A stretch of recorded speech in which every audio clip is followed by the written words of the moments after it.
మనం చూసాం ఈ ఉమ్మడి కృష్ణా జిల్లా జడ్పీ చైర్పర్సన్ గారైన ఉప్పాల హారిక గారి మీద తెలుగుదేశం పార్టీ జనసేన గోండాలు ఎంత దారుణంగా దాడి చేశారు. దాడి చేసి 3 రోజులైనా కనీసం వాళ్ళు కంప్లైంట్ ఇచ్చాక కూడా దాడి చేసిన దుండగుల మీద కేసు నమోదు చేయలేదు. దాడి చేసిన దుండగులు, ఆ దాడికి ప్రేరేపించిన ఎమ్మెల్యే గారు స్వేచ్ఛగా ఇక్కడ సొసైటీలో తిరుగుతూ ఉన్నారు. తిరిగి మళ్ళీ మా జడ్పీ చైర్మన్ గారి భర్త అయిన రాము గారి మీద కేసు పెట్టారు. ఎక్కడైనా, ఏ రాష్ట్రంలో అయినా, ఏ దేశంలో అయినా ఏం జరుగుతుంది? బాధితులు ఉంటారు, బాధించిన వాళ్ళు ఉంటారు. బాధితులకు అండగా పోలీసులు నిలుస్తారు, బాధించిన వాళ్ళకి శిక్షలు వేస్తారు. కానీ మన ఆంధ్రప్రదేశ్ రాష్ట్రంలో ఈ కూటమి ప్రభుత్వంలో బాధితుల మీదే కేసులు పెడతారు, బాధించిన వాళ్ళకి రక్షణగా పోలీసులు ఉంటారు. దానికి ఉదాహరణగా ఈ సంఘటన నిలిచింది. అందువల్లనే ఈరోజు మా వైఎస్ఆర్ కాంగ్రెస్ పార్టీ ఆధ్వర్యంలో ఇక్కడ నిరసన తెలియజేస్తూ ఉన్నాము. జ్యోతిరావు పూలే గారి విగ్రహం దగ్గర మీ అందరికీ తెలుసు, జ్యోతిరావు పూలే గారు బీసీల అభ్యున్నతి కోసం, బీసీల అభివృద్ధి కోసం ఎంతగానో కృషి చేశారు. అలాంటి మహానుభావుడు ఇక్కడ ఉన్నారు. అతనికి వినతి పత్రం అందజేస్తూ ఉన్నాము. ఈరోజు ఒక బీసీ మహిళకు, ఒక మహిళ బీసీ, ఒక ప్రథమ పౌరురాలికి ఇంత దారుణంగా ఆమె మీద దాడి జరిగినా కూడా కనీసం ఈ ప్రభుత్వం స్పందించట్లేదు. అసలు ముఖ్యమంత్రి అనే వ్యక్తి లేరా? హోమ్ మినిస్టర్ లేరా? డిప్యూటీ సీఎం లేరా? మహిళా కమిషన్ చైర్పర్సన్ లేరా? డీజీపీ లేరా ఈ రాష్ట్రంలో అని మేము అడుగుతూ ఉన్నాము. ఎంత దారుణం! చంద్రబాబు నాయుడు గారు ఏమన్నారు? ఎవరైనా మహిళల మీద చేయి వేస్తే అదే వాళ్ళకి చివరి రోజు అన్నారు. ఏది? ఒక ప్రథమ పౌరురాలైన మహిళ మీదే చేయి వేస్తే చివరి రోజు అవ్వాలి కదా, కనీసం స్పందించలేదే ముఖ్యమంత్రి గారు. అలాగే తీసుకుంటే పవన్ కళ్యాణ్ గారు ఎవరైనా ఆడపిల్ల మీద చేయి వేస్తే తాట తీస్తానన్నారు. ఎక్కడ తాట తీస్తున్నారు పవన్ కళ్యాణ్ గారు? ఒక ప్రథమ పౌరురాలైన మహిళకే రక్షణ లేదు, ఇంకా సామాన్య ఆడపిల్లలకి కూటమి ప్రభుత్వంలో రక్షణ ఏముంటుంది? అంత దారుణమైన పరిస్థితులు ఇక్కడ ఉన్నాయి. హోంమంత్రి గారు ఓన్లీ ఎల్లో మీడియాకి మాత్రమే హోంమంత్రి, అలాగే జగన్ గారిని తిట్టడానికి మాత్రమే ఆమెకు హోంమంత్రిగా ఇచ్చారు. ఒక మహిళ అయ్యుండి కూడా ఒక మహిళ జడ్పీ చైర్పర్సన్కి ఇంత ఘోరంగా దాడి చేస్తే, మహిళ మీద దాడి చేస్తే కనీసం స్పందించకపోవడం ఏంటి? 3 రోజులైంది, ఇది 4వ రోజు. ఎంత దారుణమైన పరిస్థితులు ఈ ఆంధ్రప్రదేశ్ రాష్ట్రంలో నెలకొని ఉన్నాయో అర్థం చేసుకోవచ్చు.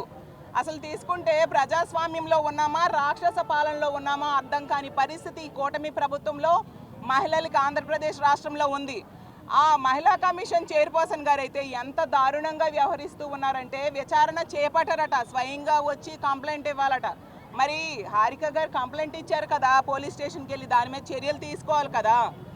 తెలుగుదేశం పార్టీ వాళ్ళకి మాత్రం ఏమైనా జరిగితే ఆవిడ వెంటనే సుమోటోగా కేసు నమోదు చేసేస్తారు.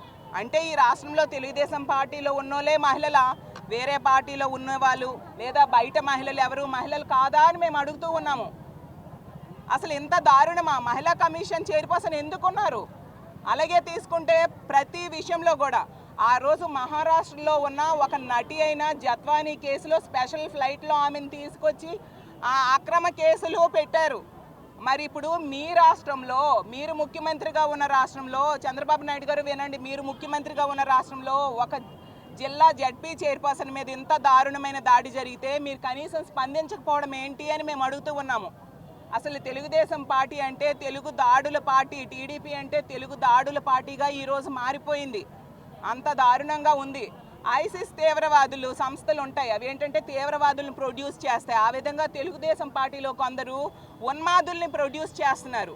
ఆ ఉన్మాదులు ఇలా మహిళల మీద అఘాయిత్యాలు, దాడులు చేస్తూ ఉండే పరిస్థితి ఈ రాష్ట్రంలో తీసుకుంటే ఎన్ని సంఘటనలు జరుగుతున్నాయి? ఎక్కువగా తెలుగుదేశం పార్టీ వాళ్ళే దానికి కారకులు అవుతూ ఉన్నారు. మహిళల మీద అత్యాచారాలు కావచ్చు, హత్యలు కావచ్చు, అత్యాచార యత్నాలు కావచ్చు, హత్య యత్నాలు కావచ్చు, ఇలాంటి దాడులు కావచ్చు, ప్రతి విషయంలో కూడా తెలుగుదేశం పార్టీ వాళ్ళే ఎక్కువగా ఇలాంటి పనులు చేస్తూ ఉన్నారు. ఎందుకంటే ఏమి చేసినా, మహిళల మీద ఎటువంటి అఘాయిత్యం చేసినా కూడా ఇక్కడ పట్టించుకునే నాదుడు లేడు ఈ కూటమి ప్రభుత్వంలో అని వాళ్ళకి ధైర్యం.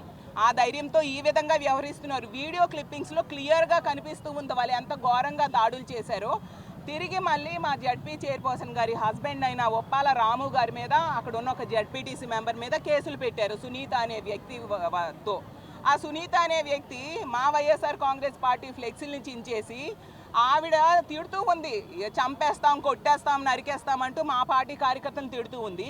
తిరిగేమో ఆమెతోనేమో కేసు పెట్టించారు.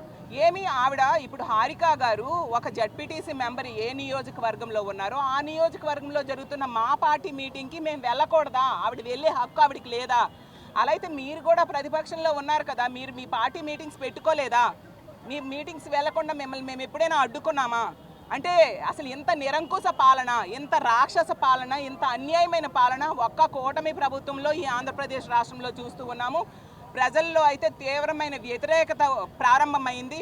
ఖచ్చితంగా సమయం వచ్చినప్పుడు తగిన బుద్ధి చెప్పడానికి ప్రజలు సిద్ధంగా ఉన్నారని తెలియజేస్తూ ఉన్నాను. వెంటనే ఈ దాడికి పాల్పడిన వాళ్ళ మీద కేసులు నమోదు చేయాలి, వాళ్ళని కఠినంగా శిక్షించాలి. అంతవరకు మా నిరసన కొనసాగిస్తామని తెలియజేస్తూ ఉన్నాను. అలాగే ఇక్కడ ఈ కార్యక్రమానికి విచ్చేసి ఈ నిరసన తెలియజేసిన మహిళలందరికీ కూడా ధన్యవాదాలు తెలియజేస్తూ ఉన్నాను. అందరికీ నమస్కారం. ఉమ్మడి కృష్ణా జిల్లాలో జరిగిన జడ్పీ చైర్మన్ అన్న ఉప్పల హారిక మీద దాడి చేయడం జరిగింది. ఇది నిజంగా చాలా సిగ్గుచేటని మేము భావిస్తున్నాం. ఎందుకంటే ఒక మహిళ, బీసీ మహిళ మీద దాడులు చేయడం అనేది నిజంగా చాలా సిగ్గుచేటు. సభ్య సమాజం కూడా తలదించుకునే పరిస్థితికి ఈరోజు ఈ ప్రభుత్వం వచ్చిందంటే నిజంగా చాలా దురదృష్టకరమని మేము భావిస్తున్నాము. మనం చూసుకుంటే గతంలో చూసుకుంటే జగన్మోహన్ రెడ్డి గారు బీసీలంటే బ్యాక్వర్డ్ కాస్ట్ కాదు, బీసీలంటే బ్యాక్ బోన్ అని ఆ రోజు బీసీల మహిళలకు పెద్దపీట వేసి 50% రిజర్వేషన్స్ కల్పించి అనేక స్థానాలు కల్పించిన వ్యక్తి జగన్మోహన్ రెడ్డి గారు అయితే ఈరోజు ఈ ప్రభుత్వం వచ్చి ఈరోజు చూసుకుంటే ఎక్కడ చూసినా దాడులు, హత్యలు, అత్యాచారాలు. ఆంధ్ర రాష్ట్రం రికార్డులు సాధిస్తుందని మేమైతే భావిస్తున్నాం. ఎందుకంటే దేంట్లో కూడా ఈ ప్రభుత్వం రికార్డులు సాధించలేదు, కానీ ఈ మహిళల మీద దాడులు, హత్యలు, అత్యాచారాలు, ఒక ప్రథమ పౌరాలని కూడా చూడకుండా ఈరోజు జడ్పీ చైర్మన్ కారును ధ్వంసం చేసి ఆమె కారును పగలగొట్టి తర్వాత గంట పాటు ఆమెను కారులో కూర్చోబెట్టి ఆ రకంగా బూతులు మాట్లాడడం అనేది నిజంగా ఎంత దురదృష్టకరమని తెలియజేస్తున్నాను. అదే కాదు, ఈరోజు చూసుకుంటే తిరిగి వాళ్ళ మీద కేసులు పెట్టడం, ఏదైతే ఆ మహిళ మీద మా చైర్మన్ మీద దాడి చేసిందే కాక మళ్ళీ వారి హస్బెండ్ గారైన రాము మీద కేసులు పెట్టడం. అసలు ఈ సమాజం ఎక్కడికి పోతుంది? ఈ ప్రభుత్వం వచ్చిన తర్వాత కనీసం గమనిస్తున్నారా? ఈ రాష్ట్రంలో ఏం జరుగుతోందని కనీసం గమనిస్తున్నారా అని నేను ముఖ్యమంత్రి గారిని అడుగుతున్నాను. ముఖ్యమంత్రి గారు పదే పదే చెప్తూనే ఉన్నారు కదా, చంద్రబాబు నాయుడు గారు పదే పదే ఏం చెప్తున్నారు? మహిళల మీద ఎవరైనా చెయ్యేస్తే అదే చివరి రోజు అని చెప్పారు. అదే డిప్యూటీ సీఎం పవన్ కళ్యాణ్ గారు ఏం చెప్పారు? మహిళలకు ఏదన్నా అన్యాయం జరిగితే బుల్లెట్ కన్నా స్పీడ్గా మేము స్పందిస్తామని చెప్పారు. అదే హోంమంత్రి గారు ఏం చెప్పారు? ఎవరికైతే మహిళల మీద దాడి జరిగితే మా కార్యకర్తలని కూడా చూడకుండా వాళ్ళ మీద ఇమీడియట్గా యాక్షన్ తీసుకుంటామన్నారు. అలాగే బీసీ మంత్రి గారు ఉన్నారు. వీళ్ళందరూ కూడా ఒక బీసీ మహిళకు అన్యాయం జరుగుతుంటే ఎందుకు వీళ్ళు సైలెంట్గా ఉన్నారు? ఎందుకు నిందితుల మీద యాక్షన్స్ తీసుకోలేదు? అంటే వాళ్ళు మీ కార్యకర్తలనా? ఎందుకు మీరు యాక్షన్స్ తీసుకోలేదు? చట్టం అందరికీ ఒకటే. ఏ ప్రభుత్వం అధికారంలో ఉంటుందో ఆ ప్రభుత్వంలో నివసించే ప్రజలకు రక్షణ కల్పించే బాధ్యత ప్రభుత్వంది. దయచేసి మేము మిమ్మల్ని కోరుకుంటున్నాం, డిమాండ్ కూడా చేస్తున్నాం. ఇప్పుడు ఇంతవరకు ఎన్ని దాడులు జరిగాయని ఇంత చేస్తున్నా కూడా చివరికి ఈ హారిక గారి మీద కూడా ఇంత దారుణంగా దాడులు చేయడం అనేది నిజంగా సిగ్గుచేటుగా అనిపిస్తుంది. తక్షణమే హోంమంత్రి గారు కావచ్చు, సీఎం గారు కావచ్చు, డిప్యూటీ సీఎం గారు కావచ్చు, ఖచ్చితంగా ఏదైతే నిందితులు ఉన్నారో వాళ్ళ మీద ఇమీడియట్గా యాక్షన్ తీసుకోవాలని తెలియజేస్తున్నాము.